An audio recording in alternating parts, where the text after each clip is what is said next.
नमस्कार, मी सुनीता पटाईत आपल्या हॅपी गार्डनिंगमध्ये स्वागत करते. आज मी आपणास गुलाबाबद्दल सांगत आहे. गुलाबाची केअर कशी करायची आणि पावसाळ्यात गुलाब कसे त्याची केअर केल्याच्यानंतर आपले गुलाब छान येतील आणि आपल्या गुलाबाला जास्तीत जास्त फुले येतील हे मी सांगणार आहे. त्याआधी मी तुम्हाला आणखीन एक गोष्ट सांगणार आहे, कारण मी आपल्या ह्या माझ्या गुलाबापासून 2 महिने लांब राहिलेले आहे. कारण 1 महिना माझा छत्रपती संभाजीनगरला गेलेला आहे आणि दुसरा महिना लग्नासाठी मी गावाकडे गेलेली होती. त्यामुळे मी माझ्या गुलाबापासून आणि माझ्या गार्डनपासून 2 महिने लांब राहिलेले आहे आणि त्यामुळे माझ्या गुलाबाची फार माझे गुलाब काही खराब झालेले आहेत, काही चांगले आलेले आहेत आणि त्याला 2 महिने असे काही खते किंवा काही असे दिलेले नाही. त्याला एखादी दुसरी फूल येणे चालू आहे आणि त्याचे काही गुलाब तर फारच खराब झालेले आहेत आणि काही चांगले राहिलेले आहेत. काही कुंड्यात फंगसचा हा पण अटॅक झालेला आहे. तो पण मी पूर्ण असा त्याची काळजी घेणार आहे आणि त्याच्यावर थोडा विलाज करणार आहे आणि तो विलाज कसा करायचा ते मी पुढे सांगणार आहे. व्हिडिओ पूर्ण पहा, कुठेही स्किप करू नका. हे पहा, ह्या गुलाबाला वरून कुंडी कोरडी आहे, पण खाली पाणी त्याला कमी पडल्यामुळे हे पहा एक महागल्ल्या 4-5 दिवसात ह्या आठवड्यात मागच्या ऊन पडलेले आहे आणि त्या आठवड्यात पाणी माझ्याकडून देण्यात आलेले नाही. म्हणजे मी ज्या ह्यांना सांगितले होते त्यांनी दिलेले नाही. त्यामुळे काही झाडे खराब झालेली आहेत. काहीला सकर्स ब्रँच पण आलेल्या आहेत. 2-3 गुलाबाला सकर ब्रँच आलेले आहेत. त्या खूप मोठ्या झालेल्या आहेत, कारण 2 महिने मी माझ्या गुलाबापासून लांब राहिलेले आहे. त्यामुळे त्याची काय अवस्था चालू आहे, काय झालेले आहे ते काही मला माहीत नाही. आज आल्यानंतर पाहते तर काही गुलाबाला असे सकर ब्रँच पण आलेले आहेत. त्यामुळे जो ओरिजिनल गुलाब आहे त्याची वाढ झाली नाही, त्याला फुले आली नाहीत आणि ती सकर ब्रँच खूप मोठी अशी झालेली आहे. आणि दुसऱ्या ठिकाणी पण एक सकर ब्रँच आहे आणि ती सकर ब्रँच खूप मोठी झालेली आहे, गुलाबाच्या प्लॅन्टपेक्षा मोठी झालेली आहे. ही पहा, ही आहे सकर ब्रँच, पण ती सकर ब्रँच खूप अशी वाढलेली आहे. कारण 2 महिने झाले मी गुलाबाच्या झाडाकडे नाही आणि त्यामुळे ती सकर ब्रँच काढण्यात आली नाही. आता मी ती सकर ब्रँच काढून घेणार आहे. गुलाबात काही दुसरे प्लॅन्ट उगवलेले असतील तर ते पण काढून घेणार आहे, कारण आपल्या गुलाबात फक्त गुलाब आणि गुलाबच असले पाहिजे. गुलाबाच्या कुंडीत इतर कोणतेही प्लॅन्ट नसले पाहिजे किंवा गवत नसले पाहिजे, तर मग आपल्या गुलाबाची चांगली वाढ होईल, चांगली फुले येतील.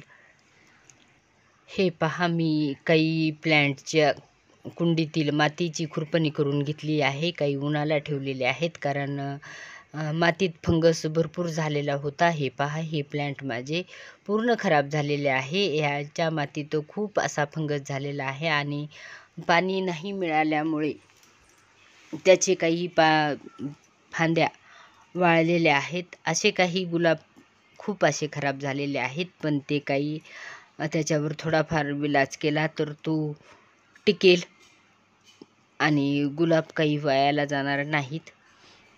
त्यासाठी मी माझ्या गुलाबाचे कुंड्याची कुंड्या मी ठेवलेल्या आहेत त्या जागेवरून कुंड्या हलवणार आहे आणि ज्या ठिकाणी जास्त पाणी साठणार नाही अशा ठिकाणी कुंड्या ठेवणार आहे आणि त्याला जास्तीत जास्त ऊन लागेल अशा ठिकाणी मी गुलाबाच्या कुंड्या ठेवणार आहे. कारण 15 जूनच्या नंतर जास्त ऊन नसते, कारण 15 जूनपर्यंत ही उन्हाचा जास्त प्रभाव असतो आणि त्यामुळे मी ह्या गुलाबाचे कुंड्या ऊन लागेल अशा ठिकाणी ठेवणार आहे. कारण आपल्या गुलाबाला 5 ते 7 तास ऊन लागले तर आपल्या गुलाबाला चांगली फुले येतात, चांगली वाढ होते आणि गुलाबाच्या झाडाची चांगली वाढ झाली आणि चांगली फुले आली तर आपले गुलाब छान दिसतात. त्याच्यावर फंगस होण्याची शक्यता पावसाळ्यात भरपूर असते, त्यामुळे आपल्या गुलाबाला जास्तीत जास्त ऊन लागेल अशा ठिकाणी ठेवा. गुलाबाची 15 दिवसातून 3 आठवड्यातून एक वेळेस खुरपणी करा. गुलाबाच्या कुंडीत जास्त माती ओली राहू देऊ नका, कारण जास्त माती ओली राहिली तर आपल्या गुलाबाला फंगस लागण्याची शक्यता असते आणि फंगस लागल्यानंतर गुलाबाचे पाने काळे पडतात आणि पाने गळून जातात. गुलाबाच्या फांद्या काही डायबॅक होऊन खराब होतात. यासाठी आपण वेळोवेळी आपल्या गुलाबाची केअर करणे गरजेचे असते. 15 दिवसातून 3 आठवड्यातून आपण आपल्या गुलाबावर काही ना काही कामे करावी लागतात आणि ते काही कामे करतात ते पण मी मागच्या व्हिडिओमध्ये शेअर केलेले आहेत.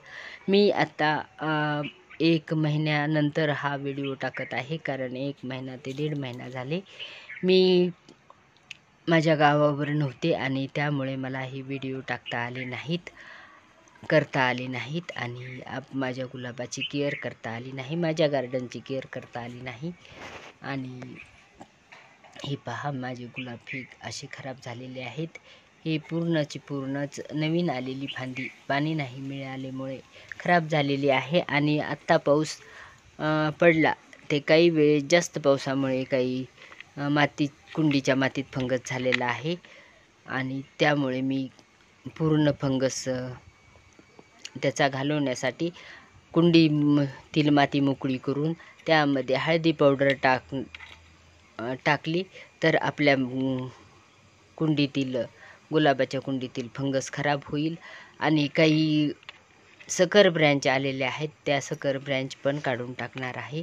ही पहा, ही सकर ब्रँच पण आपल्या गुलाबाला आलेली आहे, ती खूप मोठी झालेली आहे, त्यामुळे सकर ब्रँच पण काढून टाकणार आहे. सकर ब्रँच आली तर आपल्या गुलाबाची वाढ होत नाही, फक्त सकर ब्रँचच जोरात वाढते आणि गुलाबाला फुले येत नाहीत. त्यामुळे आपण आपल्या गुलाबाची सकर ब्रँच ओळखणे आणि काढणे फार गरजेचे असते. सकर ब्रँच आपल्या गुलाबाला येऊ देत नाही. हे पहा, ही किती मोठी सकर ब्रँच आहे आणि आपल्या गुलाबाची सकर ब्रँचची वाढ झालेली आहे आणि गुलाबाची वाढ कमी झालेली आहे. त्या गुलाबाला कळी नाही, फुले नाहीत, कुठे कोणते नवीन फूट नाही, फक्त सकर ब्रँच वाढलेली आहे. आणि त्यामध्ये गोकर्णाचे पण रोप आलेले होते, ते पण मी काढून टाकलेले आहे. गुलाबात कोणतेही नवीन प्लॅन्ट येऊ देऊ नका आणि त्याची खुरपणी मात्र 15 दिवसातून 3 आठवड्यातून करा. पण प्रत्येक 15 दिवसाला 3 आठवड्याला कोणते ना कोणते खत द्या. वर्मी कंपोस्ट द्या, किचन वेस्ट कंपोस्ट द्या किंवा शेणखत द्या. शेणखत दिले तर 15 जूनच्या नंतर द्या, कारण पूर्ण गरमीत किंवा उन्हाळ्यात शेणखत दिले तर आपल्या गुलाबाची झाडे खराब होतील. यासाठी आपण आपल्या गुलाबाला 15 जूनच्या नंतर आपण शेणखत दिले तरी चालते. आणि सकर ब्रँच असेल तर काढून टाका. डायबॅक झालेल्या काड्या असतील तर ते पण काढून टाका आणि आपल्या गुलाबाची केअर जितकी घेता येईल तेवढी घ्या, म्हणजे आपल्या गुलाबाला चांगले फुले येतील, भरपूर फुले येतील आणि आपले गुलाब चांगले राहतील. हा जर व्हिडिओ आवडला असेल तर लाईक, शेअर अँड सबस्क्राईब करा. तुम्ही माझ्या चॅनलवर नवीन असाल तर बेल आयकॉन दाबा, म्हणजे तुम्हाला असेच नवनवीन व्हिडिओची नोटिफिकेशन मिळेल. व्हिडिओ पूर्ण पाहिल्याबद्दल धन्यवाद.